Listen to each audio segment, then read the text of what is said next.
सुमित जी, ये आग या तो एक बहुत नए राजनीतिक बदलाव को जन्म देगी या फिर देश को बहुत गहरे संकट में डाल देगी, ये साफ नजर आ रहा है।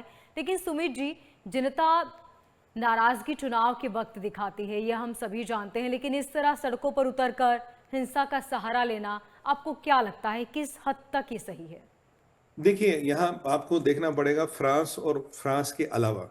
फ्रांस में प्रोटेस्ट की हिस्ट्री है, फ्रांस में लेबर यूनियंस बड़ी मजबूत है। फ्रांस में मैं अपनी आपको एक बार बात बताऊँ, मैं 4 या 5 दिन तक पेरिस से चार्ल्स डे गॉल एयरपोर्ट नहीं जा पाया था क्योंकि वहाँ स्ट्राइक कभी भी हो जाती है। स्ट्राइक का मतलब जहाज़ नहीं उतरेगा, टैक्सी, बस सब खत्म। जैसे अभी बोला ना उन्होंने ब्लॉक हॉल, सब कुछ, ये ऐसी स्ट्राइक होती है वहाँ पे।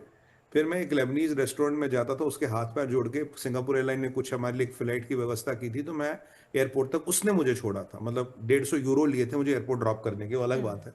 तो उसने मुझे उतारा था, तो मैं वहां से निकला था। वहां परिस्थिति ऐसी होती है, फ्रांस में ये हड़ताल बलताल का कल्चर बहुत है, वहां लेफ्ट का अच्छी पकड़ है, ट्रेड यूनियंस मजबूत हैं, वहां आक्रोश आता है। फ्रांस में 7 घंटे काम होता है जी दिन में, और उसमें भी लंच ब्रेक वगैरह मिला के तो इफेक्टिवली काम 5-6 घंटे होता है। बड़े से बड़ी संस्थान, जैसे मैं ईएडीएस जाता था जहाँ ये एयरबस बोइंग वगैरह बनती है, एयरबस बनती है, और आर्यन स्पेस वगैरह, तो वहां भी दिन में 4 से 5 घंटे काम होता था। ओवर टाइम आपको अलाउड नहीं है। आप ऑफिस के बाद अपने, अगर आपको कारखाने में रुकना तो आपको फिर जनरल मैनेजर का अप्रूवल चाहिए क्योंकि ओवर टाइम डबल होता है वहाँ। ये बहुत चीजें हैं ऐसी, ये सब चीजें वहां पे ऐसी, तो वहाँ ये प्रोटेस्ट होना एक लोगों की जो भावना है, ओवरऑल जो सिस्टम चल रहा है उसके प्रति दे सकते हैं।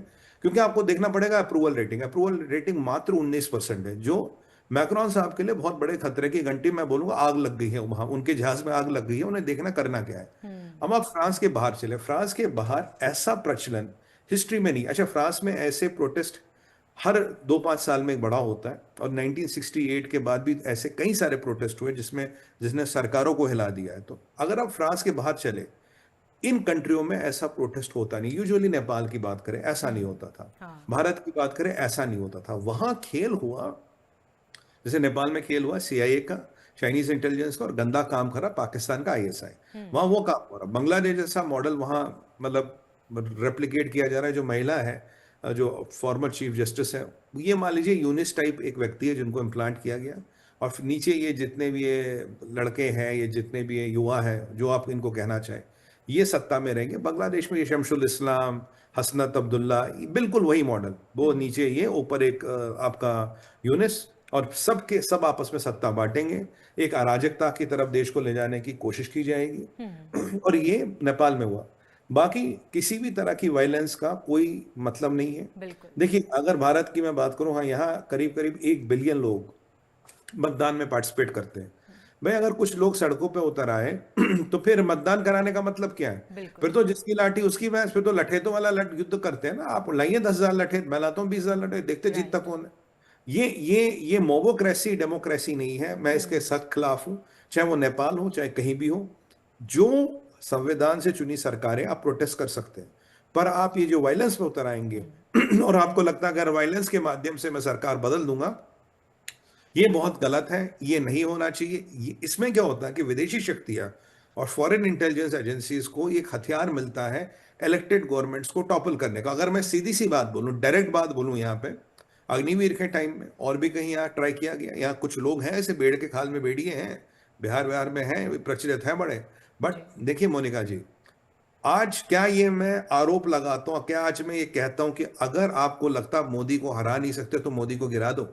देखो, हरा तो सकते नहीं, हरा तो मतलब हराने के लिए इलेक्शन चाहिए, वहां जीतने की संभावना है नहीं। तो गिराने के लिए ये सब तरकीब होते हैं कि अगर हरा नहीं सकते तो चलो भाई गिरा दो। बिल्कुल। अगर ये चीजें प्रचलित दुनिया में हो गई तो डेमोक्रेसी को बहुत बड़ा खतरा है, संविधान को बहुत बड़ा खतरा, और जो डेमोक्रेटिकली इलेक्टेड सरकार है उन्हें बहुत बड़ा खतरा है। क्योंकि डेमोन्स्ट्रेट आप करिए, बट जैसे उसमें वायलेंस आ गया तो समझिए ये साजिश है, फिर ये डेमोन्स्ट्रेशन नहीं है, फिर ये एक षड्यंत्र है। डेमोन्स्ट्रेशन के साथ वायलेंस नहीं हो सकता जी। जैसे वायलेंस आ गई तो साजिश है, फिर तो असामाजिक तत्वों ने इसको हाईजैक कर लिया है और सरकारों को गिराने की कोशिश है। सरकारों को काम करने देना चाहिए। इलेक्शन आएंगे, आपके पास मैंडेट है, आपको ये सरकार पसंद नहीं, दूसरी लाइए, तीसरी लाइए, but democracy cannot be replaced by mobocracy. Democracy को अब सड़कों पे आके वो लाठी फरसे वाले से आप रिप्लेस नहीं कर सकते। ये बहुत बुरा है मेरे ओपिनियन में।